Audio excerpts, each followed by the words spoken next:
If you watch this video until the end, you will definitely pass your theory test on the first attempt. Today, we will go through 50 essential mock test questions. You won't need to read a book. Everything you need is right here. Now, let's get started.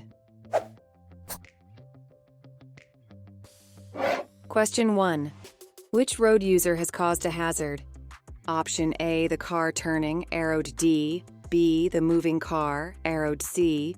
C, the parked car, arrowed A. D, the pedestrian waiting to cross, arrowed B.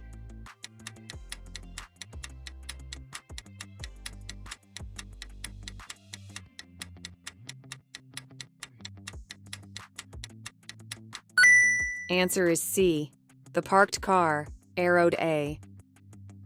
The car arrowed A is parked within the area marked by zigzag lines at the pedestrian crossing. Parking here is illegal. It also blocks the view for pedestrians wishing to cross the road, restricts the view of the crossing for approaching traffic. Question 2. What should the driver of the gray car be especially aware of? Option A, doors opening on parked cars. B, empty parking spaces. C, the uneven road surface. D, traffic following behind.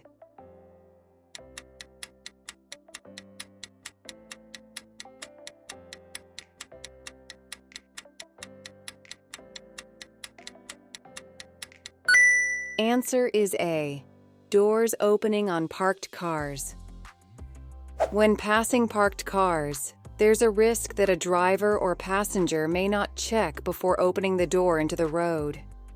A defensive driver will drive slowly and be looking for people who may be about to get out of their car. Question 3. What should you expect if you see this sign ahead? Option A, the road will bend sharply to the left. B, the road will bend sharply to the right. C, the road will go steeply downhill. D, the road will go steeply uphill.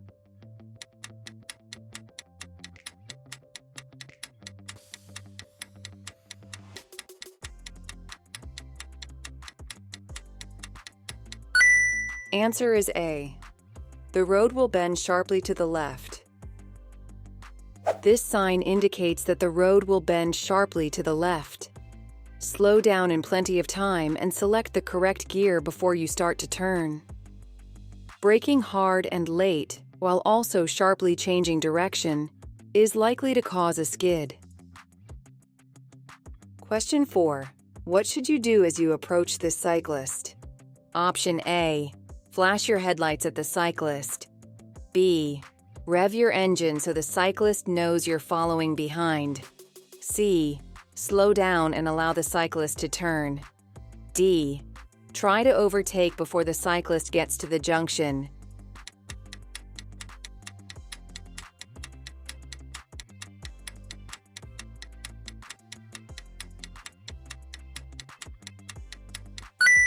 Answer is C, slow down and allow the cyclist to turn. Keep well back and give the cyclist time and room to turn safely. Don't intimidate them by getting too close or trying to squeeze past. Question 5. What should you do if you want to turn left at a junction where pedestrians have started to cross? Option A, give way to them. B, go around them, leaving plenty of room. C, sound your horn and proceed. D, stop and wave at them to cross.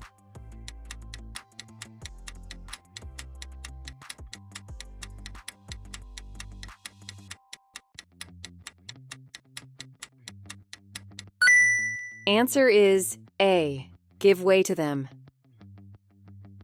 When you're turning into a side road, pedestrians who are crossing have priority. You should wait to allow them to finish crossing safely. Be patient if they're slow or unsteady.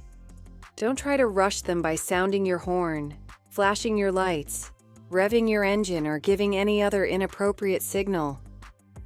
Hey, if you find this video helpful, please give it a like, subscribe to our channel, and hit the bell icon so you don't miss any updates. And if you want to support us, you can just go to our channel and click on the join button to join our channel membership, link in the description. Your support helps us bring you more content to ace your theory test.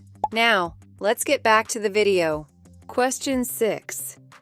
Why should you check for motorcyclists just before turning right into a side road? Option A. They may be emerging from the side road. B. They may be following you closely. C. They may be overtaking on your left. D. They may be overtaking on your right.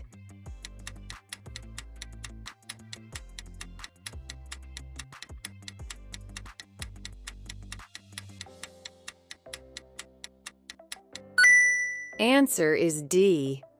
They may be overtaking on your right. Never attempt to change direction to the right without first checking your right-hand mirror and blind spot. A motorcyclist might not have seen your signal and could be hidden by other traffic. This observation should become a matter of routine. Question 7. Which is the most vulnerable road user? Option A, car driver. B, lorry driver. C, motorcyclist. D, tractor driver.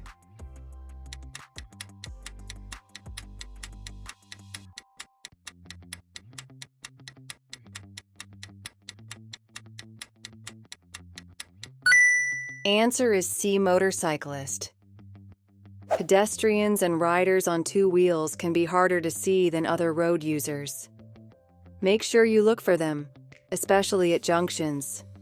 Effective observation, coupled with appropriate action, can save lives. Question 8. You're approaching a roundabout. What should you do if there are horses being ridden in front of you? Option A. Accelerate past as quickly as possible.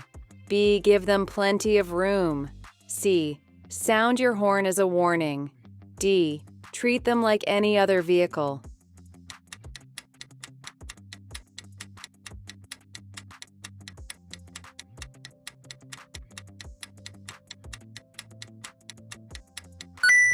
Answer is B. Give them plenty of room.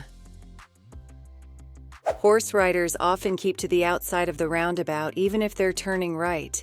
Give them plenty of room and remember that they may have to cross lanes of traffic. Question 9. Where are amber reflective studs found on a motorway? Option A. Between each pair of lanes. B. Between the acceleration lane and the carriageway. C. Between the central reservation and the carriageway. D. Between the hard shoulder and the carriageway.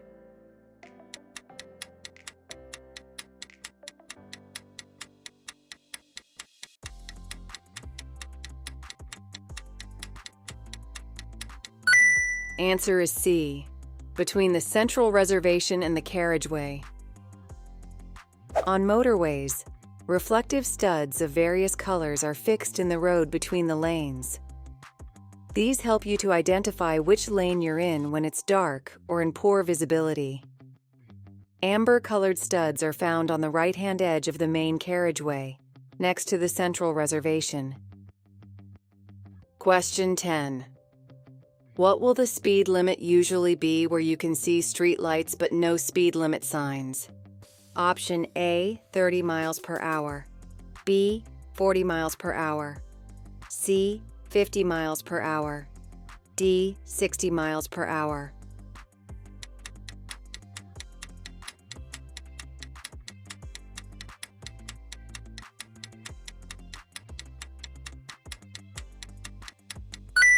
Answer is A, 30 miles per hour.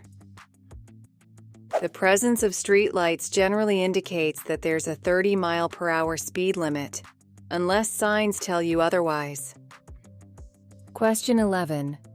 What does it mean when a moving vehicle is showing a flashing amber beacon?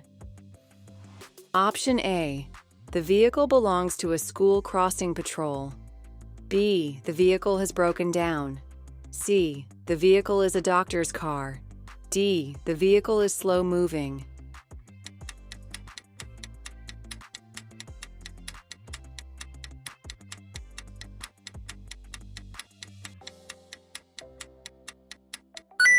Answer is D. The vehicle is slow-moving. Different colored beacons warn of different types of vehicle needing special attention. Blue beacons are used on emergency vehicles that need priority. Green beacons are found on doctors' cars. Amber beacons generally denote slower-moving vehicles, which are often large. These vehicles are usually involved in road maintenance or local amenities and make frequent stops. Question 12. How can you reduce the environmental harm caused by your motor vehicle? Option A, don't service it. B, drive faster than normal. C, keep engine revs low. D, only use it for short journeys.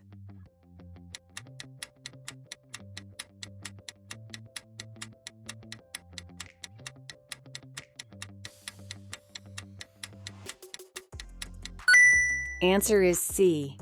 Keep engine revs low. Engines that burn fossil fuels produce exhaust emissions that are harmful to health. The harder you make the engine work, the more emissions it will produce.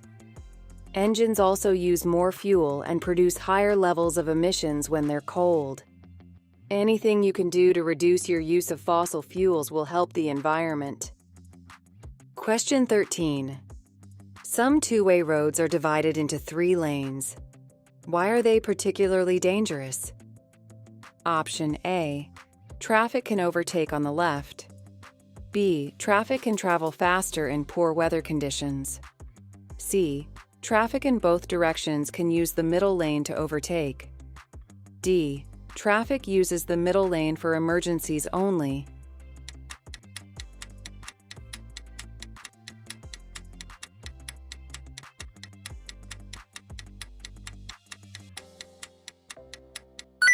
Answer is C. Traffic in both directions can use the middle lane to overtake. If you intend to overtake, you must consider that approaching traffic could be planning the same maneuver. When you've considered the situation and decided it's safe, indicate your intentions early. This will show the approaching traffic that you intend to pull out. Question 14. Your insurer will issue you with an insurance certificate. When must you produce this document for inspection? Option A. When a police officer asks you for it. B. When buying or selling a vehicle. C. When making a SORN. D. When your vehicle is having an MOT test.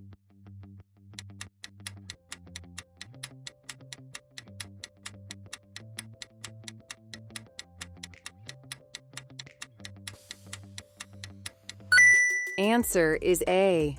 When a police officer asks you for it. You must produce a valid insurance certificate when requested by a police officer. If you can't do this immediately, you may be asked to take it to a police station. Other documents you may be asked to produce are your driving license and the vehicle's MOT certificate. Question 15. Where should you stop to rest if you feel tired while you're traveling along a motorway? Option A. At the nearest service area. B. On a slip road. C. On the central reservation. D. On the hard shoulder.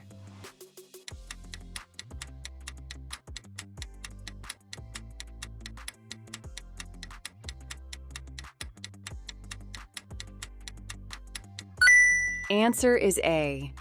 At the nearest service area.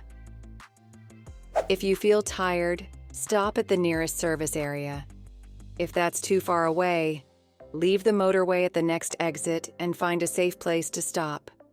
You mustn't stop on the carriageway or hard shoulder of a motorway except in an emergency, when in a traffic queue, or when signaled to do so by a police officer, a traffic officer, or traffic signals. Plan your journey so that you have regular rest stops. Question 16. At an incident, it's important to look after any casualties. What should you do with them when the area is safe? Option A. Ask them how it happened. B. Give them something to eat. C. Keep them where they are. D. Move them away from the vehicles.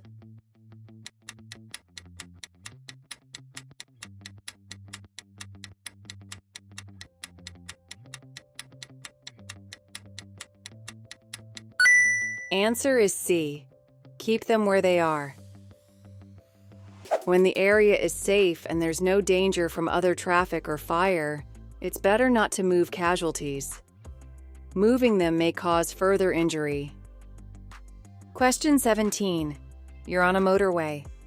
When can you use hazard warning lights? Option A. When a vehicle is following too closely. B. When you slow down quickly because of danger ahead. C. When you're being towed by another vehicle. D. When you're riding on the hard shoulder.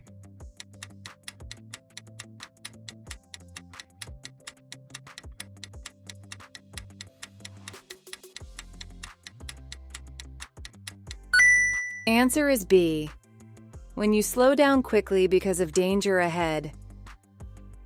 Briefly using your hazard warning lights will warn the traffic behind you that there's a hazard ahead. Turn them off again when following drivers have seen and responded to your signal. Question 18. You're driving on a clear night. Which lights should you use if the national speed limit applies and there's a steady stream of oncoming traffic? Option A. Dipped headlights. B. Fog lights. C. Full beam headlights. D. Side lights.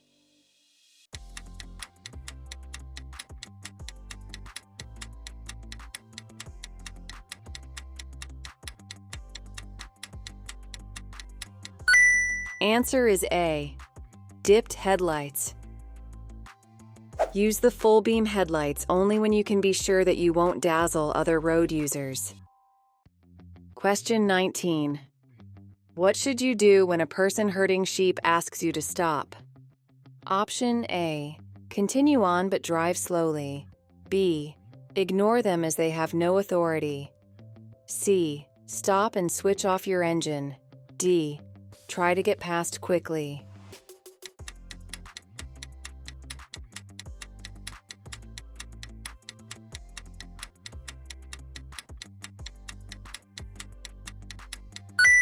Answer is C. Stop and switch off your engine. If someone in charge of animals asks you to stop, you should do so and switch off your engine. Animals are unpredictable and startle easily.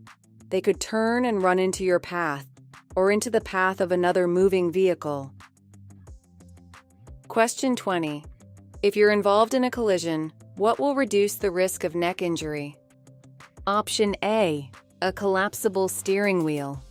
B. A properly adjusted head restraint. C. An air-sprung seat.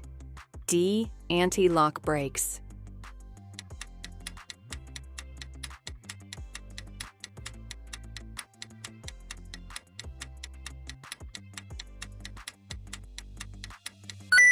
Answer is B. A properly adjusted head restraint. If you're involved in a collision, head restraints will reduce the risk of neck injury. They must be properly adjusted. Make sure they aren't positioned too low. In a crash, this could cause damage to the neck. Question 21. There are objects hanging from your interior mirror. Why could this be a hazard? Option A.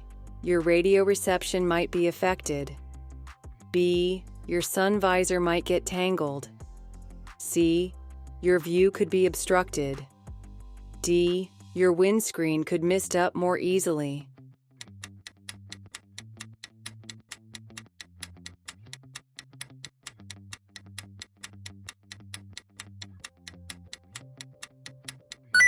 Answer is C. Your view could be obstructed. Ensure that you can see clearly through the windscreen of your vehicle. Stickers or hanging objects could obstruct your view or draw your attention away from the road. Question 22. What will help you to move off on a snowy surface? Option A. Using a high engine speed. B. Using a higher gear than normal. C. Using the car's lowest gear. D. Using the parking brake and foot brake together.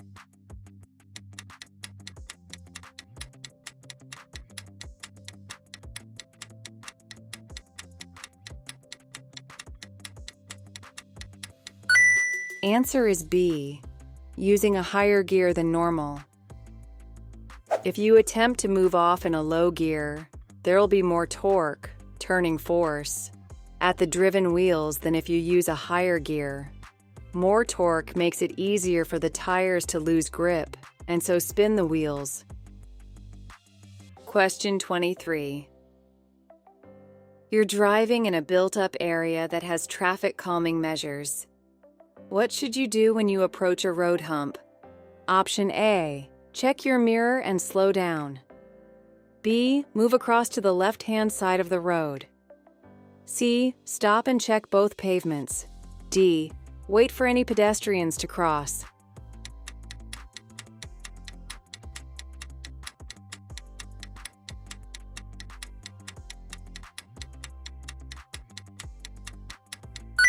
Answer is A. Check your mirror and slow down. Many towns have road humps as part of traffic calming measures, designed to slow down traffic. Reduce your speed when driving over them. If you go too fast, you could lose control or damage your car.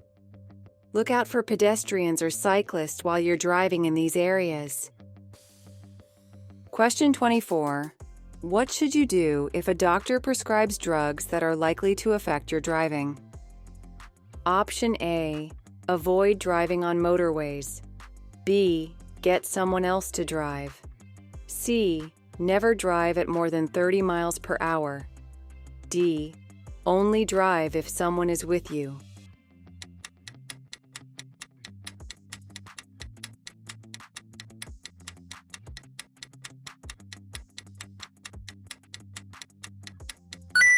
Answer is B. Get someone else to drive. You shouldn't drive if you're taking medicine that could cause you to feel drowsy at the wheel. Ask someone else to drive, or if that isn't possible, find another way to get home. Question 25. You've stopped at a pelican crossing. What should you do if a disabled person is crossing slowly in front of you and the lights change to green? Option A. Drive in front of them. B. Edge forward slowly. C. Sound your horn. D. Wait for them to finish crossing.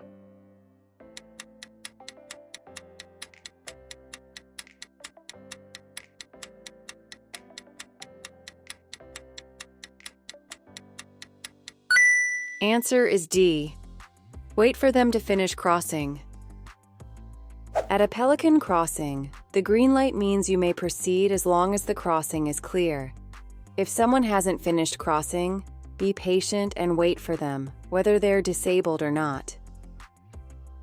Hey, if you find this video helpful, please give it a like, subscribe to our channel, and hit the bell icon so you don't miss any updates. And if you want to support us, you can just go to our channel and click on the join button to join our channel membership, link in the description. Your support helps us bring you more content to ace your theory test. Now, let's get back to the video. Question 26. It's very windy. What should you do if you're behind a motorcyclist who's overtaking a high-sided vehicle? Option A. Keep close to the motorcyclist. B. Keep well back. C. Overtake the motorcyclist immediately. D. Stay level with the motorcyclist.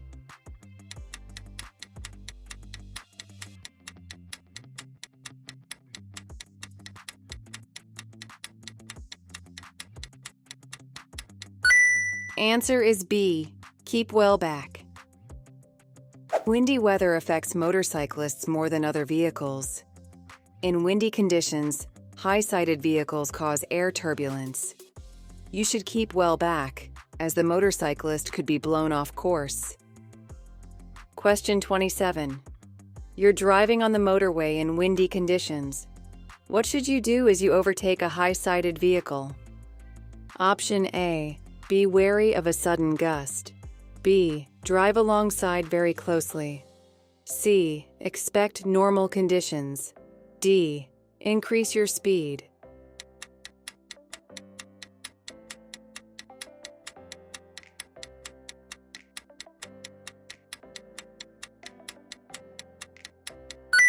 Answer is A.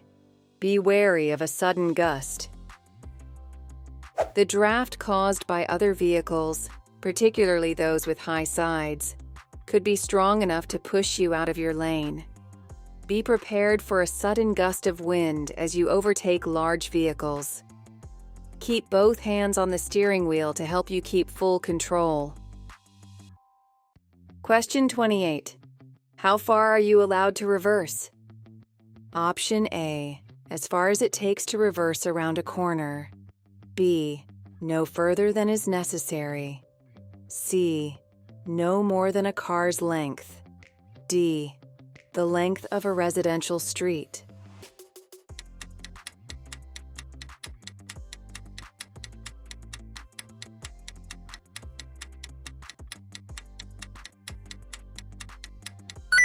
Answer is B. No further than is necessary. You mustn't reverse further than is necessary. You may decide to turn your vehicle around by reversing into an opening or side road. When you reverse, always look all around you and watch for pedestrians. Don't reverse from a side road into a main road. Question 29. What would suggest you're driving on an icy road? Option A. There's less engine noise. B. There's less transmission noise. C. There's less tire noise. D. There's less wind noise.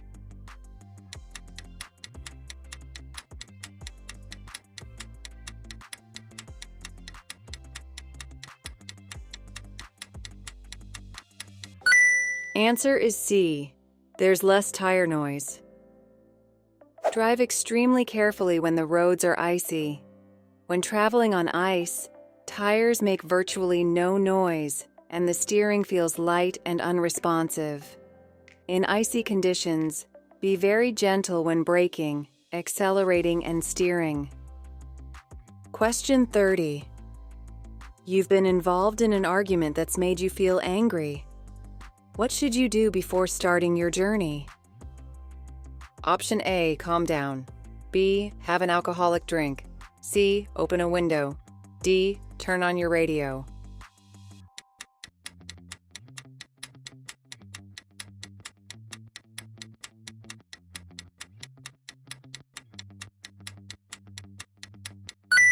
Answer is A. Calm down. If you're feeling upset or angry, you'll find it much more difficult to concentrate on your driving. You should wait until you've calmed down before starting a journey. Question 31. There are no speed limit signs on the road. How is a 30-mile-per-hour limit generally indicated? Option A. By double or single yellow lines. B. By hazard warning lines. C. By pedestrian islands. D. By street lighting.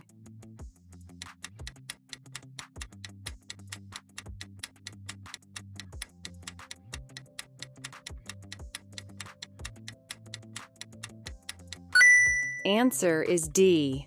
By street lighting.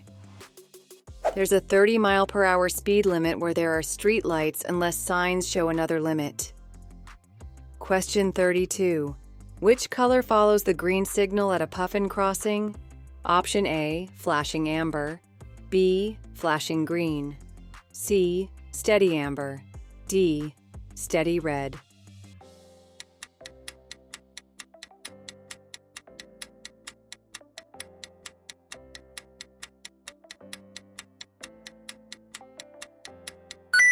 Answer is C. Steady amber. Puffin crossings have infrared sensors that detect when pedestrians are crossing and hold the red traffic signal until the crossing is clear. The use of a sensor means there's no flashing amber phase as there is with a pelican crossing. Question 33. What's the national speed limit for cars and motorcycles on a dual carriageway? Option A. 30 miles per hour. B. 50 miles per hour. C. 60 miles per hour. D. 70 miles per hour.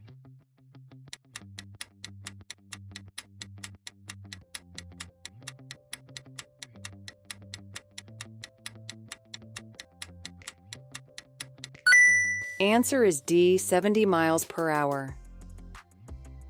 Make sure that you know the speed limit for the road that you're on.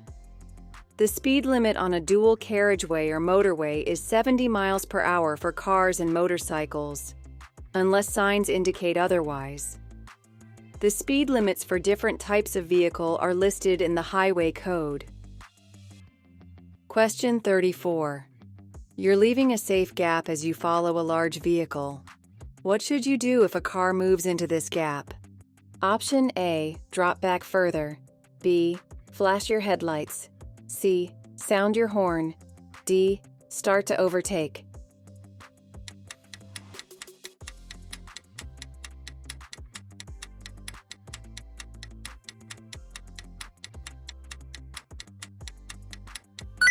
Answer is A. Drop back further. Sometimes your separation distance is shortened by a driver moving into the gap you've allowed. When this happens, react positively. Stay calm and drop further back to re-establish a safe following distance. Question 35. What should you do when you see an older person about to cross the road ahead? Option A. Be careful, they may misjudge your speed. B. Expect them to wait for you to pass. C. Speed up to get past them quickly. D. Stop and wave them across the road.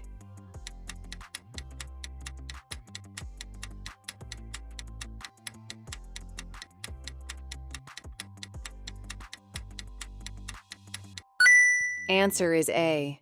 Be careful. They may misjudge your speed. Older people may have impaired hearing, vision, concentration, and judgment. They may also walk slowly, and so could take a long time to cross the road. Question 36. What should you do if you can't see clearly behind when you're reversing? Option A. Ask someone to guide you. B. Look in the near side mirror. C. Open the door to look behind. D. Open the window to look behind.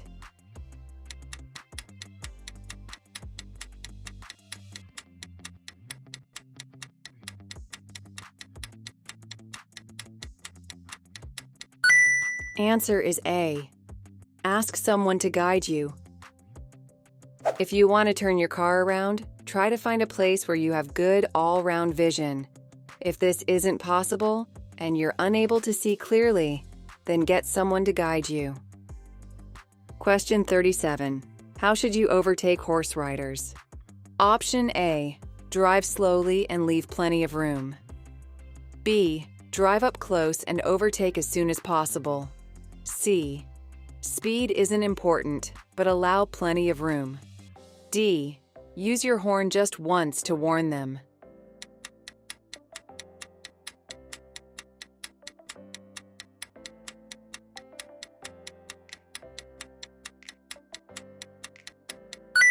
Answer is A.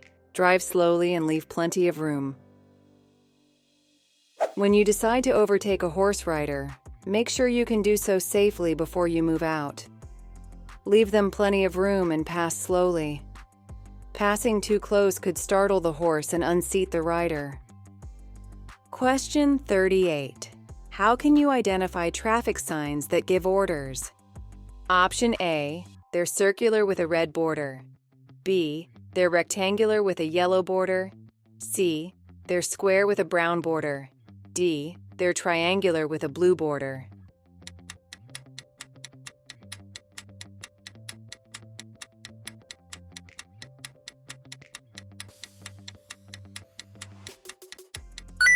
Answer is A. They're circular with a red border. There are three basic types of traffic sign: those that warn, those that inform, and those that give orders. Generally, triangular signs warn, Rectangular signs give information or directions, and circular signs give orders. An exception is the 8-sided stop sign. Question 39. What should you do when you meet an oncoming vehicle on a single-track road? Option A, carry out an emergency stop. B, reverse back to the main road. C, stop at a passing place. D, switch on your hazard warning lights.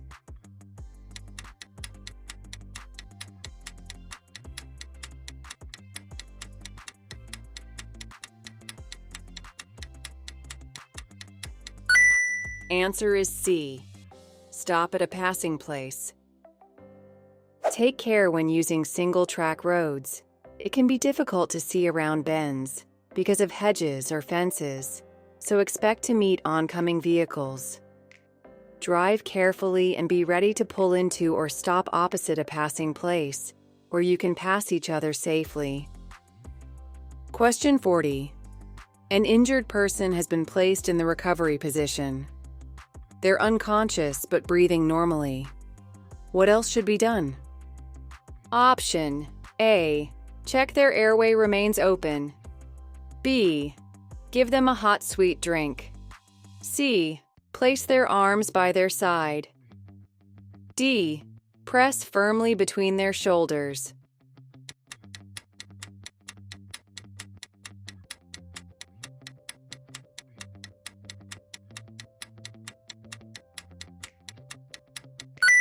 Answer is A, check their airway remains open. After a casualty has been placed in the recovery position, make sure their airway remains open and monitor their condition until medical help arrives. Where possible, don't move a casualty unless there's further danger. Question 41. What does this sign mean? Option A, lay-by 30 miles ahead. B, maximum speed 30 miles per hour. C, minimum speed 30 miles per hour. D, service area 30 miles ahead.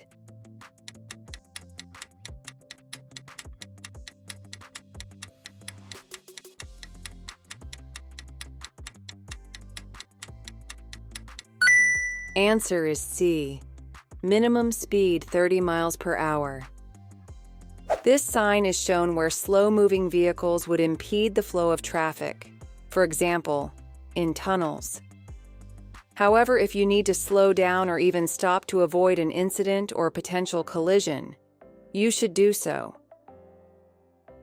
Question 42. You're driving in the right-hand lane of a dual carriageway. What should you do if you see a sign showing that the right-hand lane is closed 800 yards ahead? Option A, keep in that lane until you reach the queue. B, move to the left immediately. C, move to the left in good time. D, wait and see which lane is moving faster.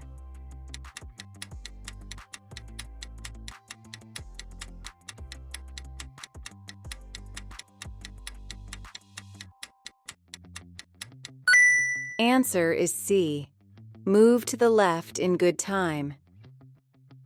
Keep a lookout for traffic signs. If you're directed to change lanes, do so in good time. Don't push your way into traffic in another lane. Try to gain advantage by delaying changing lanes. Question 43. What does this sign mean? Option A, no pedestrians allowed. B, pedestrian zone, no vehicles. C, school crossing patrol. D, zebra crossing ahead.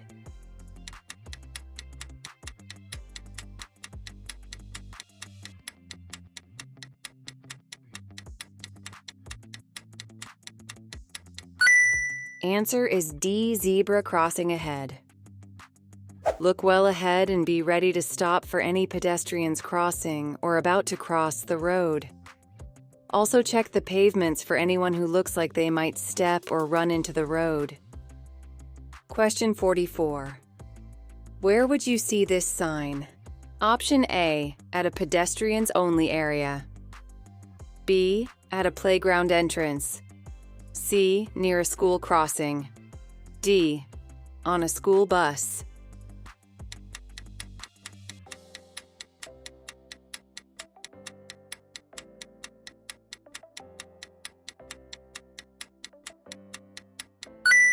Answer is D, on a school bus. School buses can stop to pick up or drop off school children at places that aren't designated bus stops. Watch out for children crossing the road to catch the bus, or from the far side of the bus if they've just been dropped off. Question 45. Which sign informs you that you're coming to a no-through road?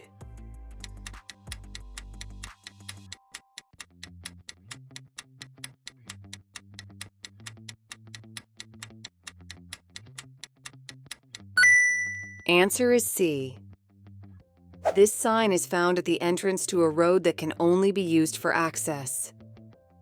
Hey, if you find this video helpful, please give it a like, subscribe to our channel, and hit the bell icon so you don't miss any updates. And if you want to support us, you can just go to our channel and click on the join button to join our channel membership, link in the description. Your support helps us bring you more content to ace your theory test. Now, let's get back to the video.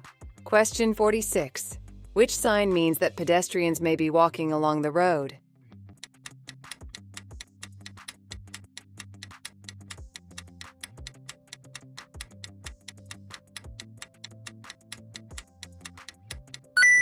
Answer is A.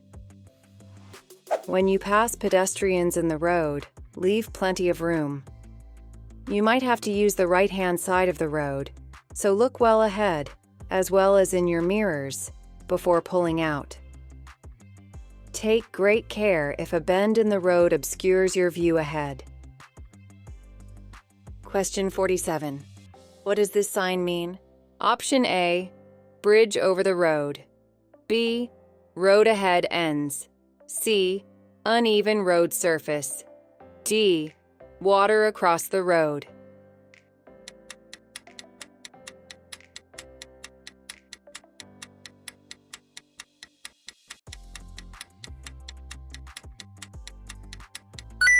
Answer is D, water across the road.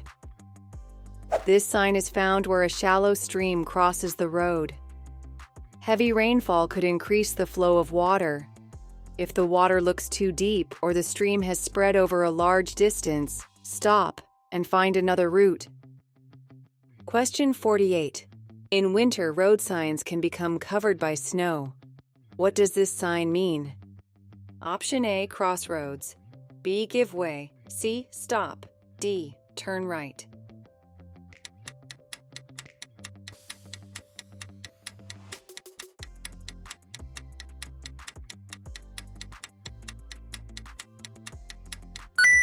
Answer is C, stop.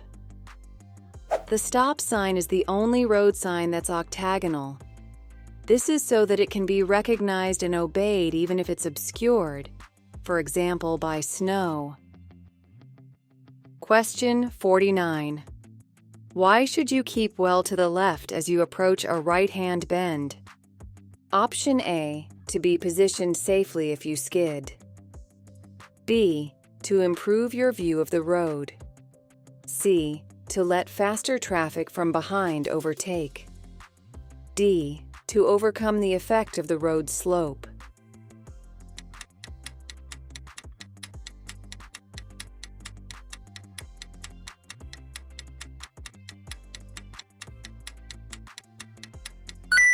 Answer is B, to improve your view of the road. Keeping to the left as you approach right-hand bends will give you an earlier view around the bend and enable you to see any hazards sooner. It also reduces the risk of collision with any oncoming vehicle that may have drifted over the center line while taking the bend.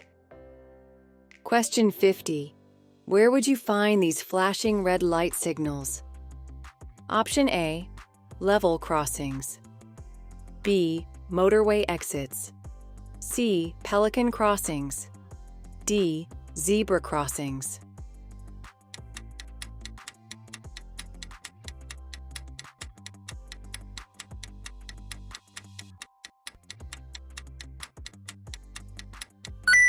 Answer is A, level crossings. These signals are found at level crossings, swing or lifting bridges, some airfields, and emergency access sites. The flashing red lights mean stop whether or not the way seems to be clear. For more practice and updates, click on the video you are watching on the screen. Keep building your confidence and get closer to passing your theory test. Thanks for watching, and see you in the next video.